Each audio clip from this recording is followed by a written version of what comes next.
Calling for Al Porcino, please. Yeah, I think it's here. Al, are you taking phone calls? Kelly. This is Don Manning of radio station KBOO FM, Al. And KBOO. Yeah. KBOO. Yeah. Well, this is great, Al. I tell you, we have nothing but the highest respect for you, Al, and we have great interest in how you're doing and what city you're living in. Yeah, I'm flattered. What city are you actually in, man? I've been living in Munich for the last 15 years. Munich, Germany. Gotcha. Beautiful city. Uh-huh. Clean.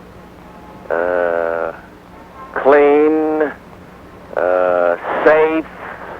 Well, that's great. Civilized, and all the other stuff that New York isn't. Do you miss New York days? Every chance I get. I was just there 2 weeks ago. Yeah. I'm sorry to say, I was born there and grew up around there, and I mean, it was beautiful in the 40s and 50s, but Yeah. I'm telling What do you think of it now? I can put it in a few words. It's a jungle and a garbage dump. Oh, I can't put it any more succinctly. It's a shame. New York, greatest city in the world, it's a jungle and a garbage dump. It's a shame. Well, we know that you played with all the good bands, and I mean, there's just a million things a person could ask you about. Go ahead. Name a month and a year, and I'll tell you where I was and who I was playing with. April of '49. Well, that's easy. It is? Sure, we were working around that time with Chubby at the Royal Roof. Oh, remember? Yeah, that is right. And right around that time, Chubby sort of folded, Yeah. and Charlie Wope and I went with Woody's band, Oh, God. which was the tail end of the Four Brothers band. Yeah. The Four Brothers being, at that time, Gene Ammons, Buddy Savage, Jimmy Jufrey, and Serge Shaloff. That's when we recorded More Moon and Not Really the Blues, remember? I sure do. All right. Very fond of those sides. All right. Classics, I'll tell you. All Classics. right, what else do you want to know? Okay, talking about trumpet players, did you run into Freddie Webster? Never. Okay. Not personally. I mean, I heard him. Those, what shall I call them? Immortal solos he did with Sarah. Right. If You Could See Me Now and all Yeah. that. He had a beautiful tone and played so lyrical. I'm sorry to say I didn't know him personally, but Yeah. he was one of the greats in the history of trumpet playing. Uh-huh. Well, how about Fats Navarro? Another giant died early. Right. He played in the style of Dizzy and later on Clifford. Yeah. Did you ever know Fats? No, Fats I didn't know, but I was lucky to have run into Clifford in 54 and 55 Where was that, Al? in Detroit. Red Kelly and I were touring with Woody's band in 54. That's the year, of course, when we went to Europe. And then when we came back, we were on tour, and we were working somewhere in Detroit, and we went to hear Clifford with Max. And this is an interesting sidelight. I'm always a fanatic about trumpet mouthpieces. Mm-hmm. And I saw that Clifford was playing this weird homemade mouthpiece, and I said, man, as great as you play, you should have a decent mouthpiece. And I've always been a fanatic about Bach, B-A-C-H, Gotcha. Bach mouthpieces, which I use exclusively. Not that I'm endorsing them, but if these jerks at Bach had any brains, they would engage me. And believe it or not, a year later, in 55, we were going through town again with Kenton, that famous 55 band of Stan, one of his swing bands that he didn't really dig because he never wanted to swing, as you know. Mm-hmm. And sure enough, Brownie was playing about Bach mouthpiece, so I was Oh, my God. felt pretty good about that. But I mean, let's face it, as great as Brownie played, the mouthpiece didn't really make that much difference. What kind of guy was he? Yeah, you know, beautiful, humble, and, as we all know, a fantastic talent. I mean, let's face it, if Brownie had lived, he'd probably be the premier trumpet player today. You know, next to Dizzy. Dizzy, of course, in my opinion, was until his waning days. Now, of course, it's real sad. He's in the hospital. Yeah. But I've always referred to Dizzy as the king. The king, El Roy in French. Do you think Dizzy's in the hospital now? I know he's in the hospital. Haven't you heard? Well, I thought he went home. Well, maybe he's home, but he's in bad shape. Pancreatic cancer. Well, I didn't know that. Looks real bad, yeah. Well, he's been working too hard. Well, that's what I said. You know how these agents are. He comes to Munich every year. I just saw him recently. He's been doing at least 200 concerts a year worldwide. I know, but are you really sure that that's what the ailment that he has? Well, that's what I heard. I don't know anything else. Yeah.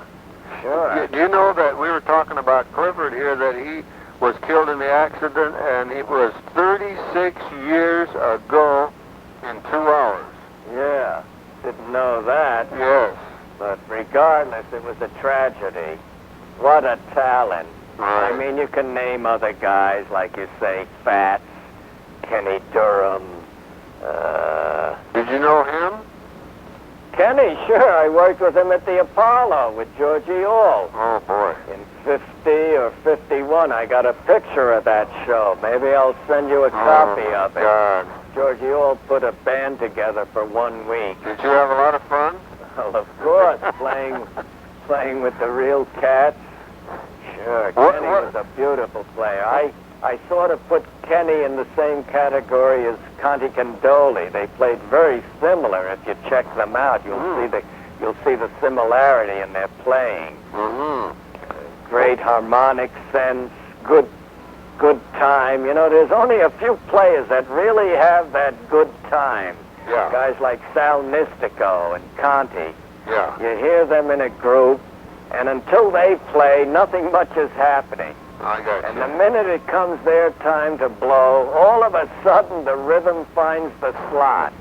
You know what I mean? Yeah. Yeah, well, Kenny and Conti and Sal, these cats were like that. Carl Fontana, or who have you. Well, let me ask you about another trumpeter. Go ahead. Miles Davis. Oh, you hit a sore spot there. You want me to put it in plain language? Well, would it be about the 40s or later? Well, I'm talking about in recent years. Oh. Sure, we know that Miles played great in the 40s with Bird. Yeah. You can hear all those things. Bird Gets the Worm. Yeah. And all those things. That's when he was playing jazz. But I think it's a disgrace. Yeah. It's a disgrace and a joke what he's been doing in recent years, and yet so popular and getting all the press and exposure and getting $80,000 for one appearance at a jazz festival in Europe. All right. It's a joke and a disgrace, and I hate it. Yeah, instead of these cats going to hear Sweets Edison, they'll drive 100 miles and pay $100 to hear Miles do his bullshit in plain English. It's a joke and a disgrace. Yeah, well, we know this business is all screwed up. It's typical, right? Right. Yeah. Well, let me ask you about And you can thank the goddamn critics and record companies. They're so hip it hurts. Yeah. What are your opinion on critics? Yeah, they're full of shit. You know, you could put it in one phrase. It's hip to be hip. If you tell people you dig Duke Ellington and Miles Davis, that means you're hip. You know what real jazz is, and that's so full of shit. Do they ever talk about Carl Fontana and Conti Candoli and people like that, Sal Nistico, real jazz players? Of course, I don't want to get into the black and white race thing, because I could go on for hours about that. You know what I mean, Don? What do you mean there? Are you talking about critics or... Critics and disc jockeys and the whole world. The whole world is so brainwashed that because the black man invented jazz, he's the only one that can play it 100%.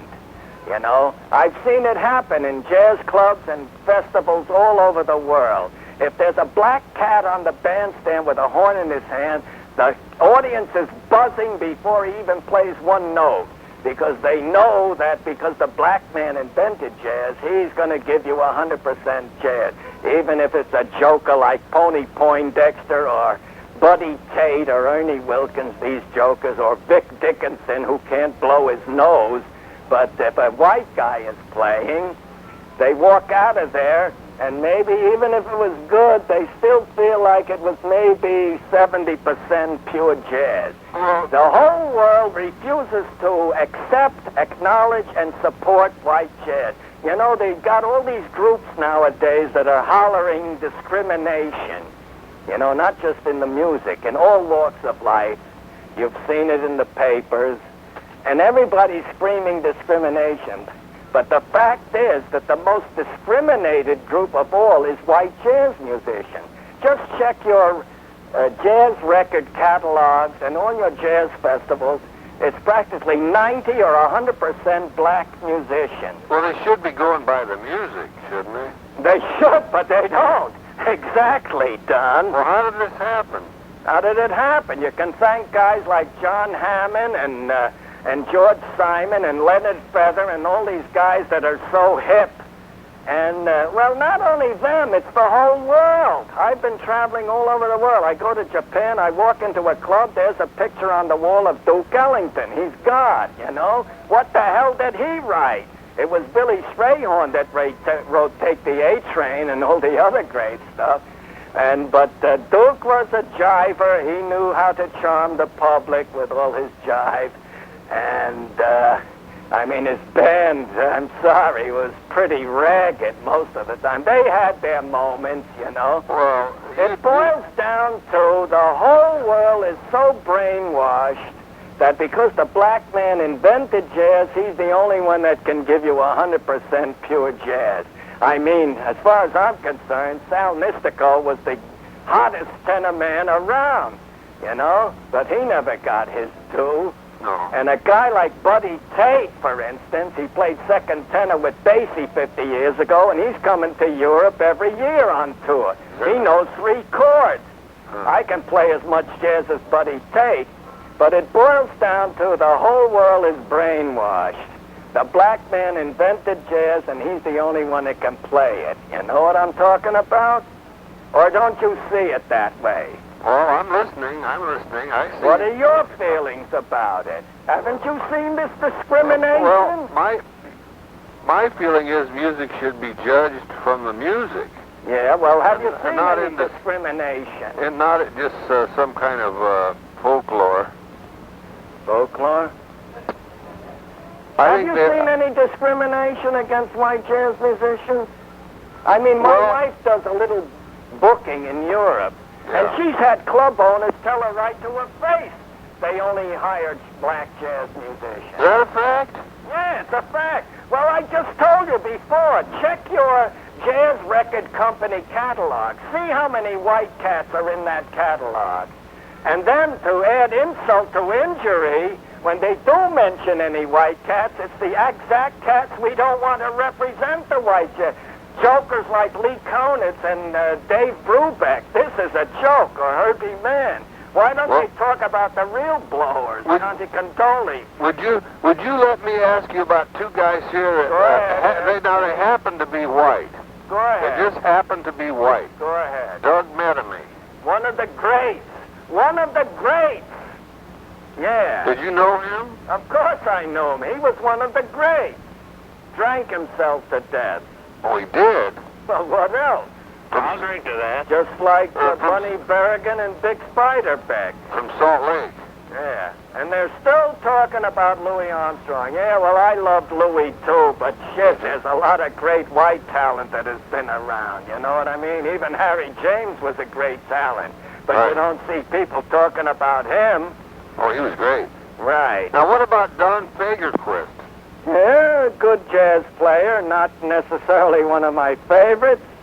He was good, but as far as I'm concerned, Dizzy Gillespie is the king, and was and is until recently actually the king of jazz trumpet players. Nobody can touch him. And my second favorite is Conte Candoli. I put Conte right up next to Diz, number 2. But people, the damn critics and record companies, they don't talk about these people. It's not hip. Not hip. Was it ever going to be different? Not unless you and I straighten out the public. I don't know if you heard about it, but I did an interview a couple of years ago for the International Herald Tribune newspaper. You know the International Herald Tribune? It's all over the world. It comes out of Paris and Zurich and New York. And I was in Paris about 3 years ago. I saw the premiere of the film Bird. Yeah. I met Clint Eastwood and Chan Parker. They were all there in Paris. And there's a guy, a musician named Mike Swerin. Yes, I know about him. You've heard of Mike Swerin. Sure. Well, he's the music critic for the International Herald Tribune. Okay. Anyhow, while I was in Paris that time, I went to his apartment and he interviewed me. Yeah. I talked to him into his machine for 3 hours, and the article came out a few months later. I have it. I'm going to send it to you. Great. And I tried to explain to him about this discrimination, and you know what he said? He said, how can Al say there's discrimination when all the people that are in charge of the recording industry and this and that are all white? Now, what the hell is he trying to say? I don't see that part of the argument. I don't give a shit who's in charge. All I know is black, white, and every other color. They have been discriminating to this day against white jazz musicians, and I think it's a disgrace it's a criminal. Now, you knew Bird. What did you think of the movie? Yeah, well, it wasn't bad. It wasn't bad. I didn't like some of the technical aspects of it. That is, the sound was very bad in the clubs. Yeah. The overall noise was so loud you couldn't hear what Bird was playing. And secondly, the cinematography was very bad. Yeah. Every scene, whether it was in the club or the hotel, was real dark. Too dark, yeah. Maybe these people think that jazz has to be in a dark setting, you know what I mean? But Clint Eastwood tried at least. Well, now, what'd you think of Around Midnight with Dexter Gordon? I'm glad you mentioned that, because in my next breath I was going to tell you what I thought about Round About Midnight, and that was really a piece of shit, because Dexter Gordon, which actually wasn't in reality the main character, it was supposed to be about Bud Powell. Did you know that? Yeah. Yeah. So why the hell did they make Dexter Gordon the central character? And they missed the boat in one respect, because instead of showing the main character in his prime, really blowing, they showed him at the end when he was a mess. And as far as Dexter, he didn't have to act. He just played himself. He was like a zombie, It was a joke. Are you guys doing all right here? We're doing great, Tom. I'm laying it on Don. I thought I was certainly happy that you might be able to get out of your shell there. Right. Any other questions, Don? What's next for you, Al? What's that? What's next? Tell them about Sunday in Munich.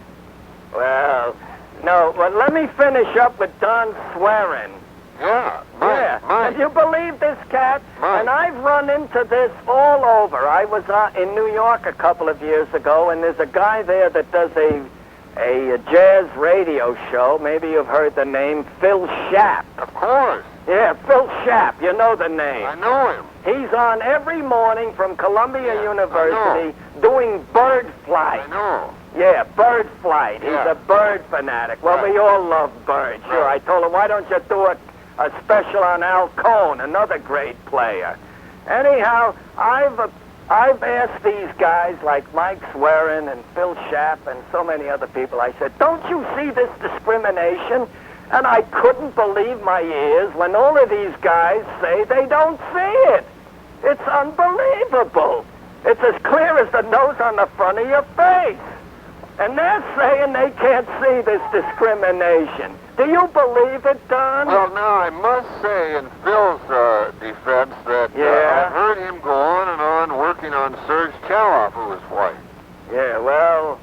Church wasn't really the greatest baritone player of all ages, you know. What about Pepper Adams if you're going to talk about baritone players, you know? There's no comparison. Or even with Carney, you know? This is another thing. Any musician that ever worked with Duke Ellington or Count Basie, they're set for life. That's your ticket to immortality, you know? It's a joke and a disgrace what goes on in this business. Well, I love your candor. Candor? I'm telling the truth. The trouble with this business is nobody wants to hear the truth. It's a joke and a disgrace. And a drag besides. Well, what do they think about this in Munich? Yeah, I've been blackballed for 10 years. They think I'm crazy because I tell the truth. But I'm willing to be burned at the stake for this. I'm not even a jazz musician. And then you come to jazz arrangers. They're still raving about Quincy Jones and Ernie Wilkins. These guys, what the hell did they write of importance? But what about Bill Holman and Al Cohn and Bobby... Well, you don't like Bobby Brickmeyer. Let's just confine it to Bill Holman and Al Cohn. Real geniuses that never got their due. Or Tiny Khan. Or Tiny Khan, exactly. Now, you get the point I'm bringing up here? If you're black, you're a genius. And if you're a white, you're maybe, if you're lucky, 70% real jazz. It's a joke and a disgrace. Well, I think Tiny was as great as anybody I ever heard. Well, I'm glad to hear you say that. Regardless of any guitar business. Great drummer. They're still talking about Zooty Singleton and Sonny Greer and all these lame ducks. Fantastic. You know, lame duck? Fantastic musician. Yeah, of course. You'll never see his like again. Yeah. It's a joke and a disgrace what goes on in this jazz business. Well, I'm sure glad to hear. And I can't get one goddamn person in the whole world to agree with me or say it in public. I'm going to send you this article I did for the International Herald Tribune with light swearing. And you know what the title of the article is? No, what's that? Crusader Al Porcino, a majority of one. And that's going to be the title of my autobiography, A Majority of One. I'm the only goddamn guy in the world that's willing to tell the truth at the expense of ruining his reputation and everything else. Well, I think it's quite refreshing that you don't pull punches. Yeah, refreshing. That's putting it mildly. Yeah, real mildly. Yeah. Real mildly. It's a disgrace.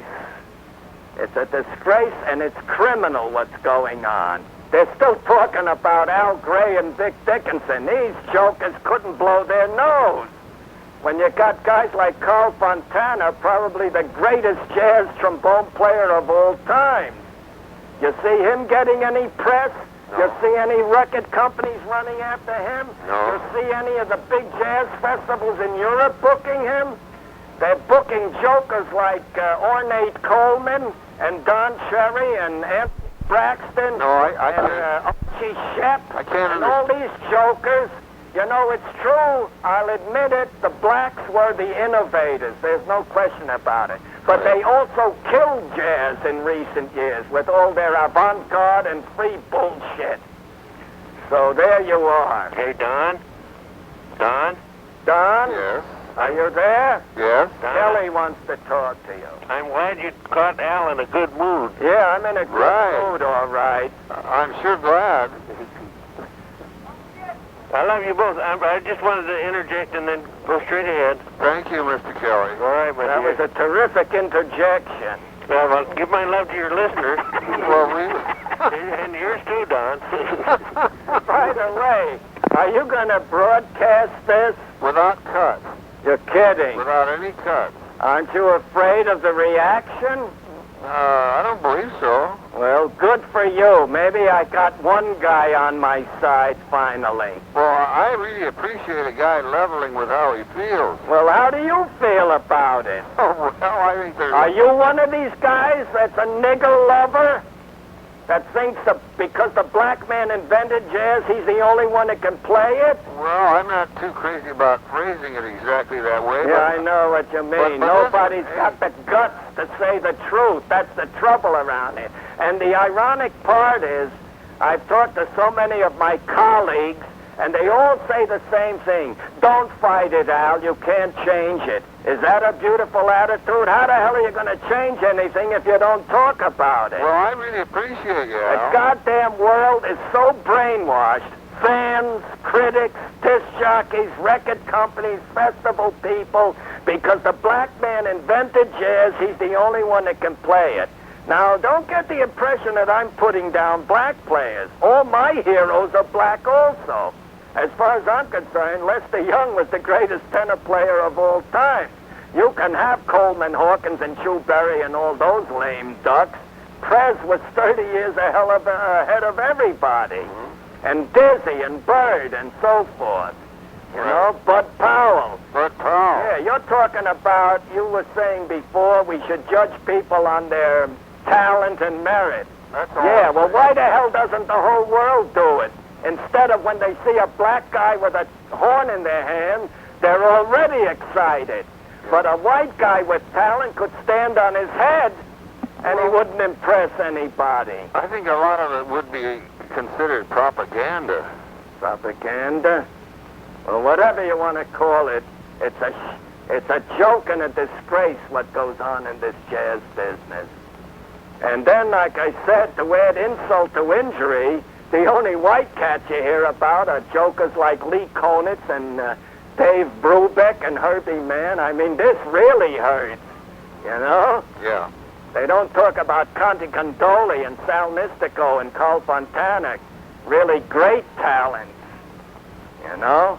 And arrangers, Bill Holman and Al Cohn. They're still talking about Ernie Wilkinson and Quincy Jones. What the hell did Quincy Jones ever write that was so earth-shattering? You tell me. I was in Hollywood when he arrived. No, He was there at the right time and the right place. No, I don't. He was a good-looking young black man that became the darling of Hollywood. It was Right. hip to dig Quincy. And look how far he went. And Bill Holman, who's been living in L.A. all his life, they still don't know he's alive. Well, there's a lot in what you say, Al. There's a lot to what I say. Right. Well, I Well, hope we're you'll gonna- spread it. We're going to broadcast this without cut. Right. I wish you'd broadcast it internationally if you could. Well, I wish I We could. got to shake up this goddamn scene. It's a joke and a disgrace what's been going on and continues to go on. Miles Davis getting $80,000 with his shades on, blowing at the floor, and getting people to pay $100 to see him. Yeah, This is a joke and a disgrace. Yeah. Yeah. That's right. All right, Don. Thanks a million, Al. All right, let's keep in touch, eh? Yes, definitely, All Al. right, you'll get my address from Red, and I'll get yours, and we'll Okay. exchange. That's beautiful, man. I wish you the best of luck. Thank you. And, I'll good- probably be blackballed for another 10 years. No, And no. people, you know what's interesting, Don? I've showed my interview to people all over the world, and the first reaction is, who the hell does he think he is coming on so strong? And then, on the side of their mouth, they all say, but you know he's right. Mhm. You dig what I'm saying? Yeah, I do. Yeah, but no fucking body will say it in public. And this is what aggravates me. And I'm ready to be burned at the stake for this. Well, I'm And gonna, ruin my reputation and everything else. That's how strongly I feel about well, I'm going to keep close tabs on this situation. it. All right, All right. Don. Thanks, Al. Straight ahead. All right. Bye. Thank you very much. Right. Yeah, and this was June 25th, 1992. Al's, Right, Al's in Tacoma, and I'm in Portland, Oregon. A night to remember. Night to remember. All right, All right. Don. Okay. Bye-bye.